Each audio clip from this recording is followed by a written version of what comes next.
서 3장 11절로 18절까지 말씀 우리 화면 보시고 한 절씩 교독합니다. 이 모든 것이 이렇게 풀어지리니 너희가 어떠한 사람이 되어야 마땅하냐 거룩한 행실과 경건함으로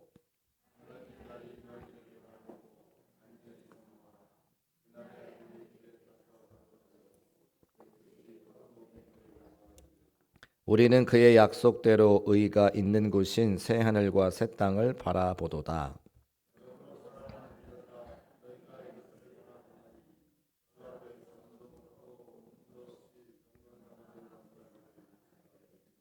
또 우리 주의 오래 참으심이 구원이 될 줄로 여기라. 우리가 사랑하는 형제 바울도 그 받은 지혜대로 너희에게 이같이 썼고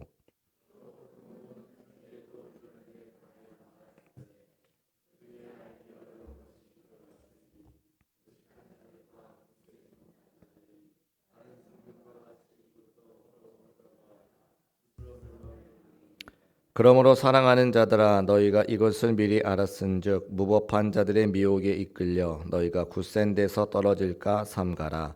오직 우리 주 곧 구주 예수 그리스도의 은혜와 그를 아는 지식에서 자라가라. 영광이 이제와 영원한 날까지 그에게 있을지어다. 아멘. 옆에 계신 분과 인사하실 때에 할렐루야 잘 오셨습니다. 반갑습니다. 한번 인사하실까요? 할렐루야 잘 오셨습니다. 반갑습니다. 요 앞에 히터 좀 꺼주세요.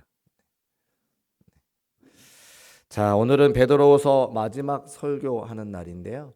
그간에 우리가 베드로후서 말씀 또 베드로전서, 베드로후서 말씀 계속해서 함께 나눴는데 사도 베드로께서 우리에게 전했던 말씀을 쭉 함께 나눴습니다. 오늘 마지막 시간까지 설교하고 정리하고 다음 주부터는 요한복음의 말씀 나누려고 하는데 지금 새벽에 요한복음 말씀을 나누고 있거든요. 그래서 새롭게 부목사님도 두 분 오시고 해서 저희가 수요일은 이제 목사님들이 한 주씩 말씀을 맡을 텐데 그냥 서로 원하는 말씀 하는 것이 아니라 새벽에 전했던 말씀 가지고 은혜 받았던 것 한 꼭지씩 잡아서 요한복음에 있는 말씀을 쭉 전하려고 합니다. 그래서 우리가 새벽에 생명의 삶이라고 하는 교재를 가지고 쭉 말씀을 나누고 있는데 그 생명의 삶이라고 하는 교재가 3년에 한 번씩 성경을 다 통독하도록 준비가 되어 있는 스케줄 따라서 하는 거거든요. 그래서 앞으로 수요 예배 시간에 특별한 일이 없는 이상 새벽에 말씀 전했던 것 중에 한 주간 말씀 전했던 것 중에 은혜 받은 말씀, 특별한 말씀, 꼭 알아야 되는 말씀 해가지고 그 수요일 날 다시 한번 복습하면서 말씀을 전하려고 하고 있습니다. 그래서 베드로후서 끝나고 요한복음 말씀을 통해서도 여러분 모두에게 하나님의 은혜가 함께 하시기를 주의 이름으로 축복합니다. 자, 베드로후서 말씀 정리하자면 베드로 사도께서 초대교회 성도들에게 편지를 보내시는데 사랑하는 자들아 이렇게 부릅니다. 사랑하는 자들아. 근데 원어적인 의미를 보자면 사랑하는 자들이 아니라 사랑받는 자들아 이렇게 말씀했다고 첫 번째 설교에 말씀을 드렸거든요. 우리가 다 사랑받아야 되는 존재인데 사람들이 살아갈 때에 누군가로부터 사랑을 받아야 되는 존재인데 결혼했으면 남편은 아내에게 사랑을 받아야 되고 아내는 남편에게 사랑을 받아야 됩니다. 또 자녀와 부모의 관계가 되었을 때는 어렸을 때는 자녀들이 부모님의 사랑을 받고 큰다면 그 자녀들이 장성하여서는 부모님을 공경하고 부모님에게 효를 다해야 또 삶을 살아갈 수 있습니다. 또 회사에서 또 여러 가지 사회에서 많은 사람들에게 존중을 받아야 돼야 우리가 살아갈 수 있는 존재라 이렇게 말씀을 드렸습니다. 그런데 점점 시간이 가면 갈수록 사회가 각박해지고 또 가정에서 사랑이 메말라 가기 때문에 서로가 서로를 사랑하고 사랑을 주고 사랑을 받고 살아가는 경우들이 어렵다는 말씀을 제가 드렸어요. 그래도 실망하지 말고 낙심하지 말 것은 누가 우리를 사랑하신다고요? 하나님이 우리를 사랑하신다. 그래서 어렸을 때 부모로부터 학대를 받고 자란 분들이 있습니다. 자녀분들 중에 안타깝지만 그러면 사회생활 하기가 참 어려워요. 근데 교회 안에서 회복을 하시는 분들을 보거든요. 그 무엇 때문에 회복할 수 있느냐? 부모가 나를 사랑해 두지 못했지만 하나님께서 나를 사랑해 주시기 때문에 그 삶의 모습들이 회복되는 것을 보게 되어집니다. 그러니까 세상이 우리를 사랑하지 못한다 할지라도 베드로 사도께서 우리에게 사랑받는 자들아라고 말씀하고 있다고 하는 것은 하나님의 크신 사랑이 세상이 감당하지 못하는 하나님의 그 크신 사랑이 이미 우리를 사랑하고 있음을 기억하고 어깨 펴고 하나님의 은혜 가운데 사랑 가운데 날마다 살아갈 수 있는 저와 여러분 되시기를 주의 이름으로 축복합니다. 하나님께서 우리를 사랑하시는 가장 큰 증거 한 가지가 무엇입니까? 우리에게 말씀을 주셨다는 거예요. 우리는 날마다 잊고 살아갑니다. 내가 사랑받는 존재인지를 잊고 살아가는데 날마다 말씀을 통해서 우리를 깨우쳐 주시는 거죠. 내가 너를 얼마나 사랑하는지 깨우쳐 주시고 말씀을 통해 자극하시고 말씀을 통해 생각나게 하시는 거죠. 그래서 그 말씀을 듣고 그렇지 내가 이렇게 하나님께 사랑받는 존재이구나 라고 하는 것을 날마다 생각나게 하신다고 하는 거죠. 자, 돈이 길거리에 지나가다가 예를 들어 5만 원짜리가 한 장 떨어져 있다고 생각을 해보겠습니다. 5만 원짜리가 떨어졌는데 그 5만 원짜리가 떨어진 곳이 더러운 진흙밭이었으면 그 5만 원짜리에 진흙이 막 묻어 있을 거 아니에요? 또 사람들이 밟고 갔으니까 꾸깃꾸깃 아마 뭐 이렇게 했을 겁니다. 근데 아무리 더럽고 아무리 꾸깃꾸깃 한다 할지라도 그 5만 원짜리를 그냥 지나가는 사람은 없을 겁니다. 다 어떡합니까? 줍겠죠. 집에 가서 빨아서 다림질 해가지고 쓸지언정 그 5만 원짜리 줍겠죠. 왜 그렇습니까? 그것에 존귀한 가치가 있기 때문에 그렇습니다. 혹시라도 여기 서서 강단에서 말씀을 증거하는 목사님들이 여러분의 생각보다 수준 미달이라고 할지라도 그 목사님이 전하는 그 말씀은 그 목사님보다 훨씬 더 수준이 있는 말씀인 거죠. 왜요? 그건 가치가 있기 때문에 하나님 말씀이기 때문에 가치가 있기 때문에 물론 말씀을 증거하는 저희 목회자들이 여러분이 생각하는 수준에 합당할 만큼 거룩하고 존귀한 삶을 살아야 되는 것은 사실이지만 때로 우리가 여기 서 있는 목회자들이 여러분의 판단과 또 생각과 경험에 비추어서 조금 부족하다 할지라도 그 목사님이 전하는 말씀은 부족한 말씀이 아니라고 하는 것을 우리가 알아야 되는 거예요. 그만큼 가치가 있다고 하는 것을 말씀을 드리기 위함입니다. 그러니까 그 전하는 하나님의 말씀이 우리를 깨우쳐주고 우리를 자극하고 우리를 생각나게 할 때에 내가 이미 사랑받는 자들이구나 라고 하는 것을 우리가 알 수 있다고 하는 거죠. 또 한 가지 오늘 베드로후서의 말씀을 통해서 지금까지 했던 말씀 중에 중요한 것 한 가지는 마지막 때가 분명히 있다고 하는 겁니다. 예수님께서 오시는데 분명히 오시는데 언제 같이 오시느냐? 도둑같이 오신다라고 기록하고 있거든요. 분명히 오시는데 언제 오실지 알 수 없기 때문에 늘 깨어 있어야 된다라고 성경에서 우리에게 말씀하고 있습니다. 하나님의 시간대와 우리의 시간대가 달라서 아무도 멸망하지 않고 모두 구원받기 원하시기 때문에 하나님은 임박한 진노와 심판을 미루시고 계시죠. 재림을 미루시고 계시다면 우리가 뭘 해야 되느냐? 그것을 준비해야 된다라고 베드로 사도께서 우리에게 말씀하고 있습니다. 그러니까 사랑받는 자들이고 하나님이 다시 오신다 말씀해 주셨을 때에 모든 사람들이 구원받기 위해서 그 재림을 미루시고 계시다면 우리는 준비하는 삶을 살아야 한다라고 성경에서 말하고 있는 거죠. 그게 3장 10절까지의 중요한 내용이었습니다. 그리고 나서 오늘 3장 11절 마치 이제 11절부터 18절까지 말씀에 이 베드로후서를 결론 지으면서 그렇다면 마지막 임박한 종말의 때가 오면 재림의 때가 오면 우리가 무엇을 준비해야 되는가라고 하는 것에 대한 말씀을 오늘 주고 있는 거예요. 11절 우리 같이 한번 읽어보겠습니다. 시작. 이 모든 것이 이렇게 풀어지리니 너희가 어떠한 사람이 되어야 마땅하냐? 거룩한 행실과 경건함으로. 자, 이렇게 마지막 때가 됐을 때에 지금까지 베드로후서 1장, 2장, 3장의 말씀을 통해서 많은 것들을 설명했는데 이 모든 것들을 풀어질 때에 이 결론으로 우리가 어떻게 무엇을 준비해야 되느냐 말씀하고 있는 거죠. 너희가 어떠한 사람이 되어야 마땅하냐. 무엇이 많이 필요하다고 말씀하지 않으셨습니다. 어디를 가야 된다고 말씀하지 않으셨습니까? 너희가 어떤 존재가 되느냐가 중요하다고 말씀하는 거예요. 마지막 임박한 심판의 때가 되면 예수님의 재림의 때가 되면 우리가 어떤 사람인지가 중요하지 내가 무엇을 가지고 있는지 내가 어디를 가는지는 중요하지 않다는 거예요. 그런데 이단들은 다른 이야기를 하죠. 제가 중곡동에 이사 와 보니까 대순진리가 엄청 많더라고요. 그래서 궁금했어요. 건물이 엄청 많이 서 있는데 저렇게 부동산을 많이 사가지고 저 종교단체는 뭐 하는 곳인가?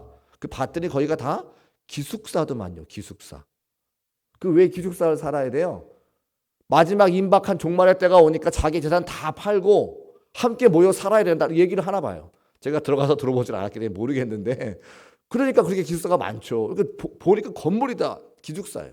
그리고 옆에 크게 차를 대는 주차장이 있어가지고 각자의 회사를 가는데 아마 차를 다 댔다가 함께 모여 사는 거예요. 마지막 때가 되니까 함께 모여 살아야 된다. 너희가 갖고 있는 재산은 다 헌납하고 교단에 헌납하고 같이 살자. 마지막 때가 되면 돈을 많이 교단이 갖고 있어야 돼. 이렇게 막 얘기를 하나 보죠. 그 틀렸다는 거죠. 신천지는 어떡합니까? 신천지는 14만 4천 명 안에 들어와야 된다. 그게 어떻게 해요? 성경을 공부해서 시험 봐요. 쫙 일렬로 앉혀가지고 시험 봐서 100점 맞은 사람만 14만 4천 명에 들어오는 거예요. 그러면 저도 여러분도 다 들어가지 못해요. 성경이 얼마나 많습니까? 이게 내용이. 그러니까 성경 마지막 때가 되면 임박한 종말의 때가 되면 성경을 열심히 공부해야 된다? 아니요. 그런 거 아니에요. 너희가 어떤 존재가 돼야 되느냐라고 말씀하고 있는 겁니다. 또 한 가지 우리가 어떤 존재가 되느냐고 말씀하고 있는데 우리들은 말씀을 어떻게 하냐면 이 말씀을 받으면 너에게 필요한 말씀이라고 이 말씀은 너를 위한 말씀이야라고 생각을 한다는 거예요. 아니요. 말씀은 늘 나를 위한 말씀인 거죠. 제가 여기 서서 강단에서 말씀 전할 때에 한국 교회가 어떻게 제가 말한 적이 없습니다. 제가 자신 있게 말씀드릴 수 있는데 저는 한 번도 한국 교회가 어떻게 된다고 설교 시간에 말씀한 적이 없어요. 우리 감리 교단이 어떻게 해야 된다 말씀드린 적이 없습니다. 왜요? 하나님의 말씀은 나와 중국 교회와 중국 교회 성도들이 한 말씀을 주시는 거지 다른 교회 어떻게 하라고 한국 교회 어떻게 하라고 주신 적이 없어요. 말씀은 늘 나를 위한 말씀인 거지 남을 위한 말씀이 아니라고 하는 거예요. 여러분도 마찬가지입니다. 오늘 어떤 은혜의 말씀을 들었어요. 야, 저 말씀은 김지사가 들었으면 딱인데 저 말씀은 박건사가 들었으면 딱인데 저 말씀은 우리 집에 있는 사람 들으면 딱 아니요. 그 말씀은 여러분에게 주신 말씀인 거예요. 말씀을 다른 사람에게 적용하는 게 아니라 나에게 적용하는 거예요. 근데 우리는 늘 다른 사람 생각을 하죠. 아니요. 그 말씀은 나에게 주신. 그래서 내가 11절에 분명히 너희가 어떤 사람이 되어야 하는가? 내가 어떤 사람이 되느냐가 중요한 거지. 우리 중국교회가 어떤 교회가 되느냐가 중요한 거지. 중국교회 성도들이 어떻게 하면 되느냐가 중요한 거지. 다른 교회 성도들을 이야기할 게 없다는 거예요. 오늘도 하나님의 말씀이 저와 여러분에게 주어지는 것을 믿으시기를 주의 이름으로 축복합니다. 일본에 우리가 36년 지배를 받았습니다. 그때에 대한민국의 독립을 위해서 대부분의 많은 사람들이 힘쓰고 애썼지만 이제 친일, 일본에 빌붙어서 살았던 사람들이 있잖아요. 그 사람들한테 이제 독립이 되고 나서 물어보는 거. 왜 친일을 했는가? 왜 친일을 했는가? 영화 밀정이라고 하는 곳에 보면 이제 이정재 씨가 하는 말인데 독립이 올지 몰랐다는 거예요. 독립이 올지 몰랐기 때문에 나는 친일을 했다. 그죠? 그 말인데 그 말은 논리적으로는 맞죠. 우리나라가 일본으로부터 독립이 될지 몰랐으니까 난 일본에 같이 살았다. 똑같은 것이 우리가 예수님 믿는데 마지막 때가 분명히 옵니다. 내가 먼저 죽든 예수님이 먼저 오시든 분명히 마지막 때가 있는데 마지막 때를 준비하지 않는다면 그것만큼 어리석은 것이 없죠. 일본 사람들에게 빌붙어 사는 사람들은 독립이 오지 않을 것이라고 생각하기 때문에 그 일본이 영화일 거라고 생각하기 때문에 친일을 하는 거예요. 독립은 반드시 올 거라고 생각하면 마지막 임박한 종말의 때가 올 것이라고 생각하면 그 임박한 종말의 때를 위해서 준비하는 삶이 정말 지혜로운 삶이라고 하는 거죠. 오늘 그 말씀을 우리에게 주고 있다는 거예요. 그래서 6가지 말씀, 오늘 11절 말씀부터 18절까지 말씀에 6가지 말씀이 나오는데 6가지 말씀 다 기억하지 못하실 줄 알고 있습니다. 그래서 한 가지라도 은혜가 되는 말씀이 있다면 그 말씀을 기억하고 잘 준비해서 마지막 때에 마지막 임박한 종말을 준비할 수 있는 저와 여러분 되시기를 주님의 이름으로 축복합니다. 자, 첫 번째 어떤 존재가 되어야 되느냐, 어떤 사람이 되어야 되느냐. 11절 말씀 우리 같이 다시 한번 읽어보겠습니다. 11절 시작. 이 모든 것이 이렇게 풀어지리니 너희가 어떠한 사람이 되어야 마땅하냐. 거룩한 행실과 경건함으로. 아멘. 같이 한번 따라 하실까요? 거룩한 행실과 경건함으로. 그렇습니다. 우리에게 마지막 때가 될 때에 거룩한 행실과 경건함을 가진 사람이 되어라 라고 말씀하고 있는 거죠. 거룩하다라고 하는 것은 구별되었다라고 하는 뜻입니다. 근데 우리는 이미 구별된 삶을 살죠. 뭐가 구별된 겁니까? 이렇게 수요일날 저녁에 연속극 보지 않고 주의 성전에 나와서 예배드리는 게 이미 구별된 겁니다. 주일을 일요일이라 부르지 않고 일요일을 주의 날 주일이라고 부르면서 사람들 다 해외여행 갈 때 해외여행 가지 아니하고 함께 나와 주일을 지키며 예배드리는 것이 세상과 구별된 겁니다. 세상 사람들은 소득을 벌면 소득을 다 씁니다. 부족해가지고 은행에서 빌려서 빚으로 막 살죠. 아니요. 우리는 소득의 10분의 1은 주님 것인 줄 알고 믿음으로 11조 예물을 드리면서 90%만 가지고 살아요. 그러면 없으니까 근면하게 살죠. 성실하게 삽니다. 아껴 삽니다. 그게 우리가 세상과 구별되는 삶이라는 거예요. 세상은 기쁘고 즐거운 일이 있으면 다 술 마시고 모임에서 하는데 우리는 그렇게 하죠. 기쁘고 즐거운 일이 있으면 예배드립니다. 이게 구별된 삶이라고 하는 거예요. 성경이 우리에게 마지막 때가 될 때 요청한 것은 무엇이냐면 세상과 구별된 삶을 살아라, 경건한 삶을 살아라, 거룩한 삶을 살아라. 감리교가 영어로 하자면 메소디스트 처치인데 메소디스트가 뭐냐면 규칙쟁이라고 하는 뜻이거든요. 그 뭘 규칙적으로 하냐? 속회에 모여가지고 점검하는 거예요. 뭐를 이번 주에 기도했습니까? 이번 주에 예배했습니까? 이번 주에 말씀드렸습니까? 이번 주에 1페니 헌금 주머니에 있는 작은 동 좀 모아서 하나님께 들었습니까? 남을 도왔습니까? 점검하는 거예요. 그 속회 때마다 속장님이 무서운 눈으로 물어보는 거죠. 속도원들에게 기도했습니까? 말씀 읽었습니까? 헌금 드렸습니까? 그 모임을 보면서 메소디스트 규칙쟁이라고 이야기하는 거예요. 근데 그게 다 뭐예요? 구별되고 거룩한 행실인 거죠. 그래서 우리 메소디스트들은 거룩한 행실과 경건한 사람들인 것을 알 수가 있는 거예요. 근데 이 거룩하라고 하는 말씀을 경건하라고 하는 말씀을 제가 드리는 것이 아니라 성경에 기록해 놓고 있다는 거예요. 베드로전서 1장 16절 말씀. 베드로전서 1장 16절 말씀. 없나요? 있을 건데. 네. 제가 읽어보겠습니다. 내가 거룩하니 너희도 거룩할지어다. 데살로니가전서 4장 3절 말씀. 하나님의 뜻은 이것이니 너희도 거룩함이라. 디모데전서 4장 7절. 망령되고 허탄한 신화를 버리고 경건에 이르도록 내 자신을 연단하라. 성경은 수많은 곳곳에서 거룩하라, 경건하라, 구별되라 말씀하고 있다는 겁니다. 사랑하는 여러분, 거룩한 존재가 되시기를, 구별된 존재가 되시기를 주님의 이름으로 축복합니다. 여러분과 함께 신앙생활 하지 않고 여러분과 함께 사회생활 하시는 분들이 여러분에게 교회 다녔어요? 세상에 꿈에도 몰랐네? 이러면 여러분 교회 헛다니시는 거예요. 어쩐지 좀 다르더라. 예수 믿는 것 같더라. 그래 달랐어. 이렇게 해야 우리가 진짜 구원받은 사람이라고 하는 거죠. 교회 다녔어? 그럼 우리는 신앙생활 어떻다고 하는 거예요. 그래서 구별된 게 뭐냐, 경건한 게 뭐냐, 세상 사람들로부터 우리가 다 판단받을 수 있다고 하는 거예요. 두 번째, 12절 말씀 화면에 올려두시고 같이 한번 읽어볼까요? 12절. 네, 오늘 12절. 그거 말고 아까 전에 거예요. 네, 그거 11절, 12절. 네, 제가 읽겠습니다. 12절 말씀. 하나님의 날이 임하기를 바라보고 간절히 사모하라. 하나님의 날이 임하기를 바라보고 간절히 사모하라라고 기록하고 있죠. 하나님의 날이 온다는 겁니다. 여러분, 근데 사람들이요, 하나님의 날보다 더 소중하게 여기는 게 있어요. 무엇을 보면 알 수 있느냐? 내가 일어나서 맨 처음에 뭘 하느냐 보면 알 수 있죠. 요즘은 신문을 잘 보지 않으시는데 옛날에 신문이 집집마다 갈 때는 두 가지를 보셨습니다. 첫 번째, 하나는 오늘의 운세. 두 번째는 텔레비전 시간표. 아침에 일어나서 가장 먼저 신문을 보실 때에 오늘의 운세가 어떤가 보시고 그 다음에 오늘 무슨 텔레비가 재밌는 걸 하나 이렇게 보는 거죠. 여러분은 뭘 보셨습니까? 저는 어렸을 때 텔레비전 시간표를 많이 봤던 것 같습니다. 그전에는 케이블 텔레비가 없으니까 KBS 1, KBS 2, MBC 그 다음에 나중에 SBS가 생기고 AFKN 미국 방송 나와가지고 봤던 기억이 나잖아요. 그래서 오늘 저녁에 뭐 재밌는 거 하지? 오늘 만화 영화 하는구나. 그럼 이제 미리 숙제해놓고 이제 그거 보는 거죠. 지금도 일어나서 우리가 가장 먼저 뭘 하느냐? 주식 시장을 바라보시는 분이 있어요.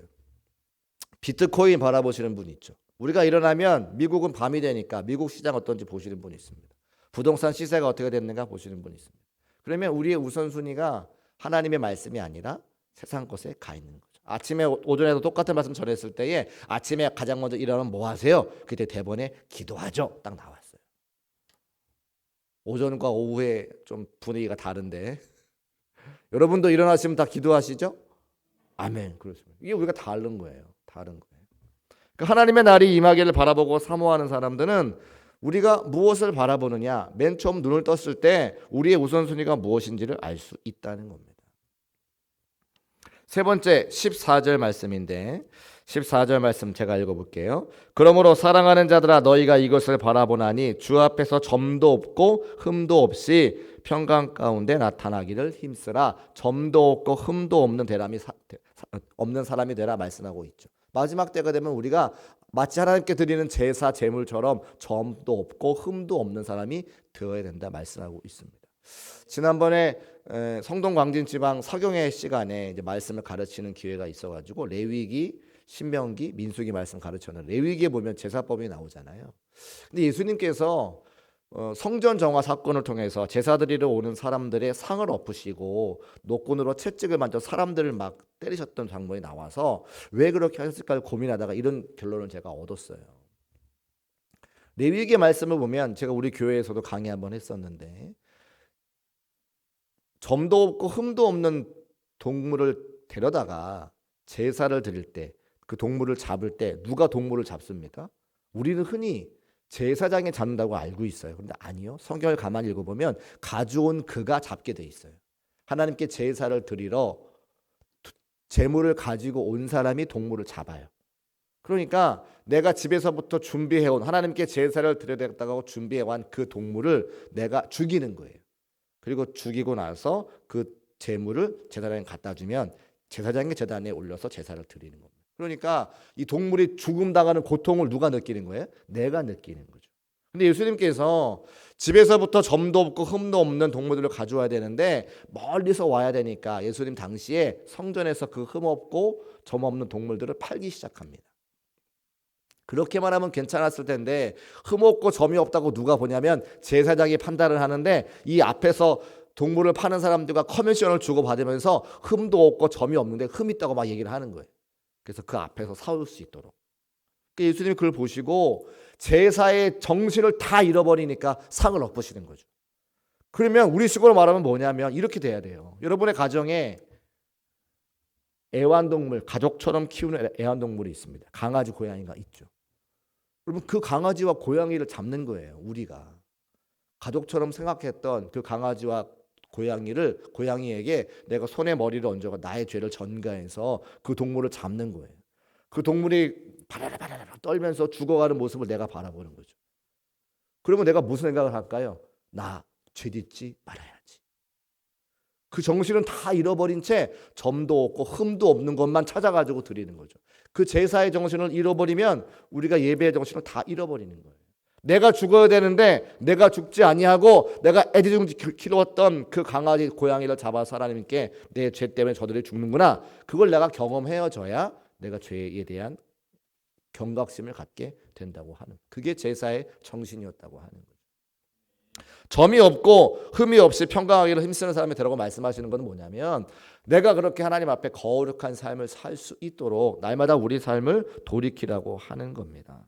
히브리서 12장 4절 말씀에 너희가 죄와 싸우되 아직 피 흘리기까지는 대항하지 아니하였은즉, 우리 하나님 앞에 거룩한 삶을 살기 위해서 마지막 때를 준비하는 삶을 살기 위해서 피 흘리기까지 죄와 대항하는, 내가 집에서 키우는 정말 사랑하는 그 애완동물들을 잡아야 되는 그 심정을 가지고 하나님께 나와서 제사하고 예배드리고 우리 신앙생활을 해야 된다 말씀하고 있는 것입니다.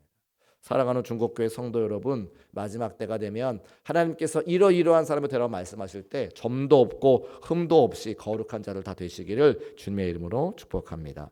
네 번째는 주님의 재림이 지연되는 이유를 명심하는 사람이 되라 말씀하고 있는데 우리 15절 말씀 한번 읽어볼 수 있을까요? 네, 15절 말씀 함께 읽습니다. 시작.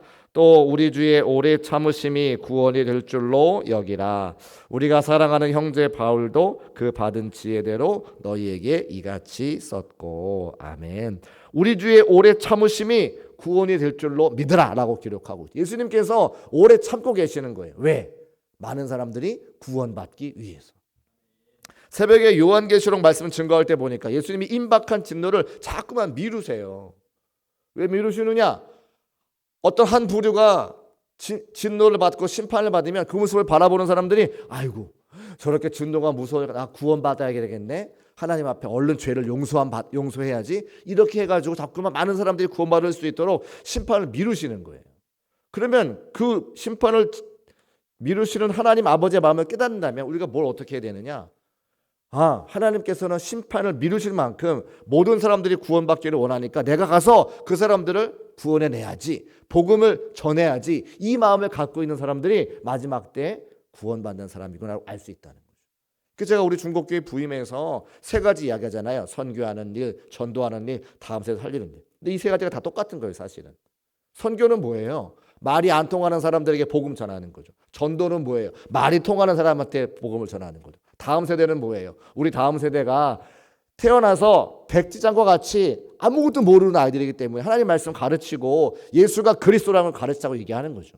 그 세 가지가 다 뭐냐면 누군가에게 복음을 증거해서 그들을 구원하자 말씀드립니다. 왜요? 하나님 아버지 마음이 그거니까. 예수님께서 자꾸만 오지 않으시고 재림을 미루시는 이유가 뭐냐면 그들이 구원받아야 되기 때문에 우리에게 그 사명을 맡겨주신 거죠. 중곡동에 중곡교회를 세워주시고 저와 여러분을 먼저 구원하신 이유가 뭡니까? 그 사명 맡으라고 하는 거예요. 복음 증거하고 선교해서 수많은 사람들을 구원해내라고. 그 말이 안 통하니까 태국 가서 손짓 발짓 하면서 눈으로 사랑의 하트를 그리면서 다 가서 섬겨주는 거 아닙니까? 우리 자녀들이 부모님 말씀 잘 안 들으니까 용돈을 줘가면서 수련회 막 보내가면서 말씀을 들을 수 있는 구도로 자꾸만 인도하는 거 아니에요. 어떤 목사님이 그런 이야기해요. 자기 아들이 중2인데 중2 무서운 거 아시죠? 북한이 안 쳐들어오는 이유가 중2 때문에 그런 거 아시잖아요. 도시락 싸들고 애들이 막. 중2인데 방학이 40일이니까 2박 3일짜리 수련회 20번만 보내면 쟤네들이 확 뒤집어질 텐데. 학원을 맨날 가면서 2박 3일짜리 수련회 20번만 보내면 애가 뒤집어질 텐데 그걸 못한다는 거예요. 목사님 아들도. 근데 맞아요. 40일 동안 말씀만 들으면 애들이 변화가 안 되겠습니까? 근데 우리 학원을 매일 보내면서 말씀을 들으라고는 그걸 못한다는 거예요. 목사님 아들들도. 그렇죠. 애들이 2박 3일, 우리 집 애들도 2박 3일 갔다가 오늘 왔거든요. 벌써 말하는 게 달라. 식탁에서 말하는 게 달라. 은혜를 받은 애들과 은혜 받지 않은 애들. 2박 3일 전에 우리 애들과 2박 3일 후에 애들이 달라요. 벌써 말이. 엄마가 뭘 이야기하면 대답도 해. 그들은 대답도 안 했는데. 그러니까 그렇게 2박 3일짜리 수련회 수업만 보내면 40일 동안 말씀 들으면 애들이 변화가 된다니까요. 그래서 우리가 이렇게 보내는 거예요. 자꾸만. 그러니까 주님께서 재림을 늦추시는 이유는 우리 그 아이들도 구원받아야 되기 때문에. 제가 말씀드렸죠. 하나님은 손자가 없으세요. 하나님은 아들, 당신의 아들, 자녀. 내가 믿지 않으면 목사 아버지를 있어도 애들이 구원 못 받아요. 자기가 믿어야 되는 거예요. 그래서 우리가 이 일을 위해서 준비하고 힘쓸 때에 우리도 구원받은 자가 될 수 있다. 하나님의 거룩한 행실에 참여한 자가 될 수 있다. 말씀을 드립니다. 다섯 번째 17절 말씀 같이 읽어보겠습니다. 시작. 그러므로 사랑하는 자들아 너희가 이것을 미리 알았은즉 무법한 자들의 미혹에 이끌려 너희가 굳센 데서 떨어질까 삼가라. 아멘. 무법한 자들이 우리를 미혹해서 자꾸만 떨어뜨리려고 한다는 겁니다. 누가 그럽니까? 사단 마귀가 그렇죠. 은혜 받으면요, 그 받은 바 은혜를 금방 잊어버리도록 반드시 사단 마귀가 역사를 해요. 제가 한번 설교 시간에 그런 얘기 했는데 저희 부모님께서 은혜를 막 받으시려고 하면 꼭 교회 갈 때 싸운다고 그랬잖아요. 제가 그죠? 교회 오는 그날은 특별히 은혜가 있는 날인데 교회 오실 때 꼭 다투세요. 그것도 은혜 받았어. 오늘 말씀 좋았어. 말씀대로 살아야지. 그 집에 가고 남편이 꼭 기다리고 있어. 쌍심지를 키고 남편이 기다리고 있고 아내가 기다리고 있고. 그 은혜를 못 받게 만든다니까. 그러니까 마지막 때가 되면 미혹에 이끌려 넘어지게 하는 일들이 많은데 그때에 우리가 떨어질까 삼가는 사람이 돼야 된다 말씀하고 있습니다. 시간이 많이 가서 마지막 여섯 번째만 하겠습니다. 18절 말씀 우리 같이 한번 읽어보게요. 18절 시작. 오직 구주 예수 그리스도의 은혜와 그를 아는 지식에서 자라가라. 영광이 이제와 영원한 날까지 그에게 있을지어다. 아멘. 예수 그리스도를 아는 은혜와 지식이 계속해서 자라가야 된다 말씀하고 있습니다.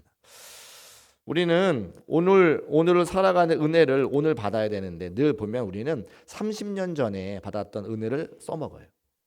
제가 30년 전이라면 고등학교 한 2학년쯤에 한월산 기도원에서 은혜 받았던 이야기인데 제가 오늘 살아가야 되는데 30년 전에 그 한월산 기도원에서 받은 은혜 가지고 여전히 살면 그죠? 안 되겠죠. 오늘의 은혜는 오늘 받아야 되는 겁니다. 오늘을 살아갈 힘은 오늘의 은혜를 주시는 거죠. 우리가 옛날 거 옛날 것도 필요하죠. 옛날에 받은 은혜가 있습니다. 추억이 있죠. 근데 그건 추억이지 오늘을 살아갈 힘이 없는 거죠. 그래서 오늘의 말씀을 통해서 오늘을 살아갈 수 있는 은혜를 받아야 되고 예수 그리스도를 아는 은혜와 지식이 점점점 자라간다고 하는 것은 이 말씀이 안 변하거든요. 이 성경이 안 변해요. 저와 여러분이 살아가는 날 동안 절대 변하지 않습니다.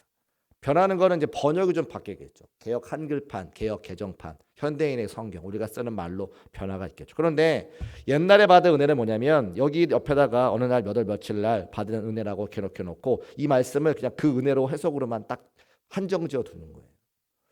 제가 이 성경을 가지고 설교를 얼마나 많이 했겠습니까?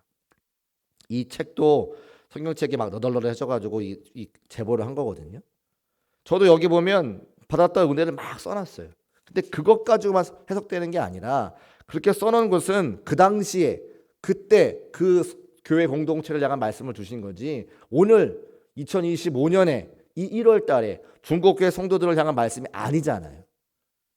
그 자꾸만 말씀의 새로운 은혜를 받게 해달라고 성령님께 기도하는 거예요. 그러면 똑같은 말씀이지만 다른 각도에서 보게 되고 다른 말씀의 은혜를 받게 되고 하나님의 말씀의 꿀송이처럼 닿는 것을 경험하게 되는 거예요.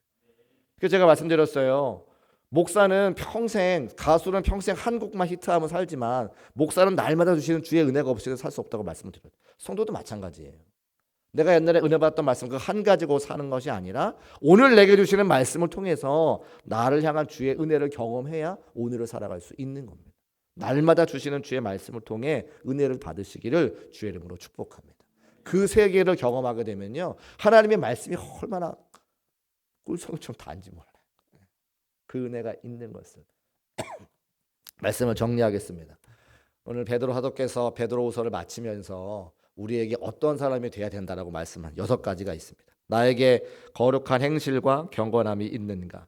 나는 예수님의 재림을 바라보고 사모하고 있는가? 나는 점도 없고 흠도 없어서 하나님과 평강하기를 위해 몸부림치고 있는가? 모든 사람들이 구원받기 원하는 그 하나님의 마음으로 전도하고 있는가? 나 자신을 살피면서 굳센 데서 떨어질까? 모든 일에 삼가고 있는가? 그리스도를 아는 은혜와 지식이 점점 많아지기를 소망하고 있는가? 이 6가지를 다 기억하지 못한다 할지라도 한 가지라도 기억하고 말씀에 순종하여서 마지막 때를 준비하며 살아갈 수 있는 중국계 모든 성도의 삶이 되시기를 주의 이름으로 축복합니다. 기도하겠습니다. 사랑의 주님 감사합니다. 베드로 사도의 말씀과 권면을 통해서 그동안 은혜 받게 하시고 오늘 베드로후서의 말씀의 결론을 허락해 주시니 참으로 감사합니다. 마지막 때에 재림을 준비하는 성도의 삶이 되어지게 하시고 거룩한 행실과 경건함이 있고 마지막 때를 바라보며 사모함이 있고 점도 없고 흠도 없는 성도의 삶이 될 수 있도록 인도하여 주옵소서. 모든 사람들이 구원받기 위해서 아버지 재림을 미루고 계신 그 하나님의 마음으로 복음을 증거하는 자들 되게 하시고 날마다 자신을 살피며 하나님의 말씀에서 멀어질까 두려워하고 행동을 삼가할 수 있는 우리 모두가 될 수 있도록 역사하여 주옵소서. 예수 그리스도를 알아가는 은혜와 지식이 점점점 넘쳐 날마다 주와 더 가깝게 동행할 수 있는 중국교회 모든 성도의 삶이 될 수 있도록 은혜 위에 은혜를 허락하여 주옵소서. 함께 하시고 인도하실 것을 믿고 감사드리며 거룩하신 예수 그리스도의 이름으로 축복하고 기도합니다. 아멘.